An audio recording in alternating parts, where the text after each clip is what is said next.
Revolving objects in Illustrator. So revolving is another method for applying basically 3D effects to a 2D object. And it sweeps a path in a circular direction around the y-axis. And remember, the y-axis is the up and down vertical axis. So by default, the leftmost point, so if we look at the letter E here, and let's just zoom in and look at E, the leftmost point here is the spine over on the left side of the E. So if I were to select this E, now remember I did not, or I do not, have to convert this to outlines. I can keep it as an editable text object. So by default, it's going to look at the leftmost point, and it's going to revolve around that then vertical axis. So if you could imagine this being a hardcover book, and you took the book, opened it up wide, and touched the back cover to the front cover, that's what Revolve does. Or if you maybe remember those old ornaments, I remember like Christmas ornaments or anniversary ornaments, and they're like a bell, and you opened it up, and it had this sort of meshy thing going on with tissue paper, and it made a 3D object. That was revolving as well. So the surface shading, again, is automatically applied. Let's just go ahead and open up the Revolve Options dialog box and see this. So I'm going to select my E. I'm going to go under Effect Menu to 3D, and this time we're going to choose Revolve. Turn on your preview. You always want to turn on that preview. So right now I have all of my options open, which includes the surface shading. Remember, the surface shading is automatically applied. You can go ahead and alter that if you would like. I'm going to turn to fewer options so you can focus on this dialog box. It looks very similar to the extrude dialog box. The only difference here is that you're starting with half of the object that you want to revolve.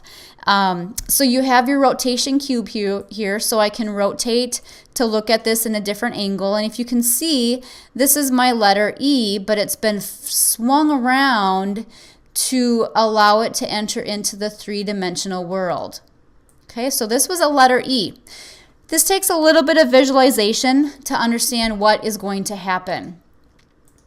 So I'm going to go up here and look at this circle. So now if I were to revolve this circle, we're going to end up with some really interesting shapes because it's going to take the leftmost point. Let's go ahead and just see what happens here if I revolve a circle. Again, preview it. And so I get this odd sort of donut shape. You can see. However, it's going to not have a hole in it because it went to a point. Okay, so if I wanted to change this a bit, I'm going to go ahead and cancel this. And let's make this be a half of a circle. So if you're really good with the pen tool, you can go ahead and draw out a half a circle. I am going to take the easier route, and I drew a circle with my Ellipse Tool, holding down the Shift key to constrain the proportions. That's how I got that. I'm going to take my direct selection tool, make sure that nothing is selected, so click out in the middle of nowhere to deselect. Click just this anchor point on the far left here. Only that one turns blue. I'm going to press delete. It's gone, and now I have half a circle, which brings up another point. My paths can be either opened or closed. So at this point, this is actually an open path because my end point and my starting point are not the same. So it's open. If I were to take this and have no fill, you can see that I actually have just an arc here. So undo, Control Z. With that selected, let's go under Effect, 3D, and Revolve. Again, turn on Preview, and now I get a cube because it was that circle that was revolved around. Okay. Now I can do some offsets here, and it gets a little interesting. So we have an offset, which allows us to rotate around that y-axis on that leftmost point, because I have left edge here, that's the default, but I can offset it a certain or specified distance. So let's go ahead and do that. Let's just increase the offset to maybe 11 points, and now look what happens. Let's go a little bit higher. If I go much higher and I rotate this you'll see I have an opening. So this is my shadow, or this is what I started with, this half a circle, this path that was a half a circle. What has happened is the imaginary line that was drawn to be the leftmost point is now this interior of my sort of flat-edged, looks like a bead maybe, something that's kind of a circular object with a flat inner portion. So that's the offset. Now, what if I wanted to, let's reset the offset back down. Okay, if I turn off preview, remember this is what I start with if it's going to turn off the preview for me. Maybe we'll go ahead and cancel it. The 3D tools do take a lot of memory for Illustrator. So you might find that things are a bit delayed. They're not responsive like they normally are. Just try to use your patience, I guess, would be my suggestion.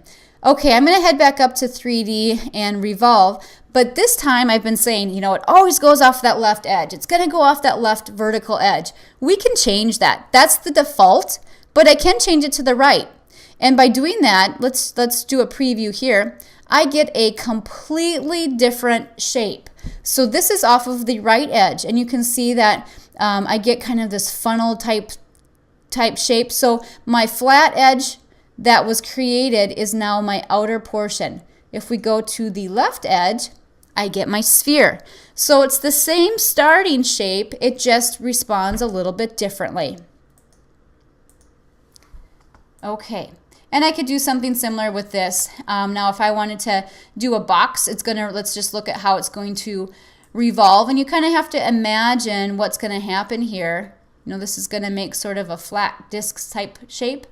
If I were to add something to this, let's go ahead, and if I wanted to delete this effect, I'm going to click my Revolve under my Appearance panel and do delete, and it's gone. Remember, I still will preserve or always have that original shape. So let's do something like this. Let's use the Ellipse Tool, and let's drag out from the center a circle. And I'm going to move it over to the edge here. And now I'm going to use my Pathfinder to combine these two shapes. Pathfinder is my panel. I'm going to use my top Unite. Now it's one shape. So that's how I can get an interesting shape like this. And then go under Effect, 3D, and Revolve, turn on my preview. And now I get this really interesting. If I offset this just a little bit, and now I get a hole in the middle. There you can see. So you can see the ginormous size that will happen. You know, my starting shape wasn't horribly big, but when I start to offset it and I revolve it, swing it around, it does get to be a little bit larger. Okay, one more piece here. Can you imagine what this will be if I revolve it? Take a minute and try to visualize this. So if you guessed a push pin, you are right. However, I wanted to point out something here. These are two different objects. Okay, so if I select them and I run the 3D Revolve preview, hey, it looks okay. You can kind of see now it's a push pin. However, this is what happens when we use multiple paths and try to revolve them. If I rotate this, oops, they fell apart. So they are independent. Even though they were selected both together and I did the revolve, they are still independent. So when I go to rotate them, they're going to rotate around, you know, their own separate shape. They're not connected. So how do I fix this? Now, if I were to make a compound shape or use my Pathfinder here, I'm going to lose the color changes because it's going to make it be one object, one color. So instead, we can just group them. We can group to resolve this problem. So under Object, Group, or if you remember, Control G, G for Group. Now when I select them, they select as though they're one. I can still see they're two. But let's go ahead and run this effect one more time. Revolve. Turn on preview. Let's move this around, and the problem is solved. I don't have them falling apart. Okay, so there's the way that, oops, I canceled it. Let's do this again. I want to leave that. Let's rotate this a little bit. And okay, there we go. So now I have this interesting object that I can play with. Now if I double click, I enter into this group, and remember I can then select these objects, and I still can do some color changes to this if I'd like. Because I now have I'm inside. You can see my breadcrumb trail up here. I just clicked and clicked, go into this editing mode to be able to color change. Notice that I could do that same thing in appearance, but when I backtrack all the way out and select this, you can see it acts as a group, so you have to enter into the group if you want to do some color changes. So that's Revolve. The key thing to remember with Revolve is if you're going to use multiple objects, group them. You can do offsets. You can, of course, play with the angle. Your original object always remains there. It's still there. So Revolve is another fun 3D effect in Illustrator.